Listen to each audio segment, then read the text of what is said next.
सरले त सबै सर भनिसक्नुभयो हजुर अब तपाईँको यो विन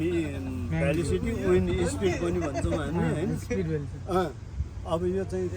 यो चाहिँ डिरेक्सन यो त म्याग्निट्युड यो मिटरमा निस्किन्छ तपाईँको पानीको मिटर हुन्छ नि त्यस्तै हावाले चाहिँ मिटर घुमाउँछ यो पनि हामीले 24 इङ्ल्यान्डबाट ल्याएको चाहिँ 24 घन्टामा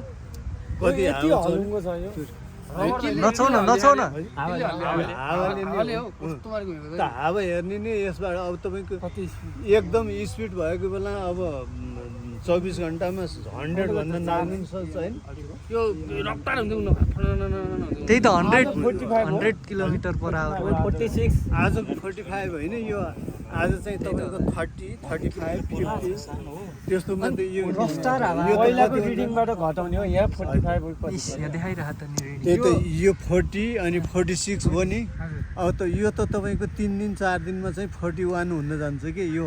100 चाहिँ अब 3 दिन 4 दिन लाग्छ 100 पुग्नलाई यो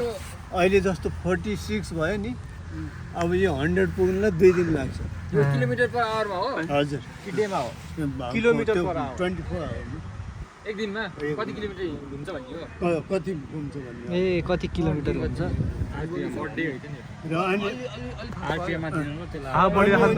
होइन 2-3 दिन लाग्छ 100 किलोमिटर भनेपछि त्यो त त्यसलाई चाहिँ हामी के भन्छौँ त विन्ड डाइरेक्सन के बुझ्नुहुन्छ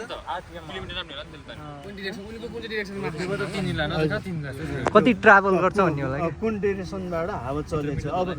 त्यो घुम्न त जता पनि घुम्ने भयो हावाले जता धक्का दियो त्यतै घटाउँछ नर्थ इस्ट डिरेक्सन हाम्रो चाहिँ के हुन्छ भने अब रेकर्ड लिने समयमा यो हजुरले कति चोटि घुम्छ एक दिनमा भन्ने रेकर्ड हो कि कति किलोमिटर एक दिनमा कति किलोमिटर हो कतिसम्म जान्छ मिटर चाहिँ हेर्ने हो हामीले हजुर अब त्यो केमा चाहिँ हेर्ने भन्ने कुरो यो उसबाट होइन तपाईँले प्रत्येक दिन रिसेट गर्नुहुन्छ कि गर्छु अब तपाईँलाई यही बुझ्नुहोस् न यो रिसेट गर्यो भने 0बाट सुरु हुन्छ कि यही 46 बाटै सुरु हुन्छ भोलिलाई यो अब 46 छ नि 46 मा भोलि तपाईँको 85 अथवा चाहिँ 70 त्यस्तो कति हुन्छ भनौँ न त्यो लेख्यो होइन अनि यसबाट फेरि यो चल्दै गएपछि अनि यो अब 100 पुग्छ 100 पुगेपछि फेरि 41 मा आउने भयो अहिले 40 छ 100 पछि 41 जस्तो हुँदैन रोक्यो भने होइन यो घुम्दैन त्यो अनि यो डिस्टर्ब हुन्छ मिटर नघुमेपछि डिस्टर्ब त भइहाल्छ कोही कस्तो बेसरी अब उता जाम न उता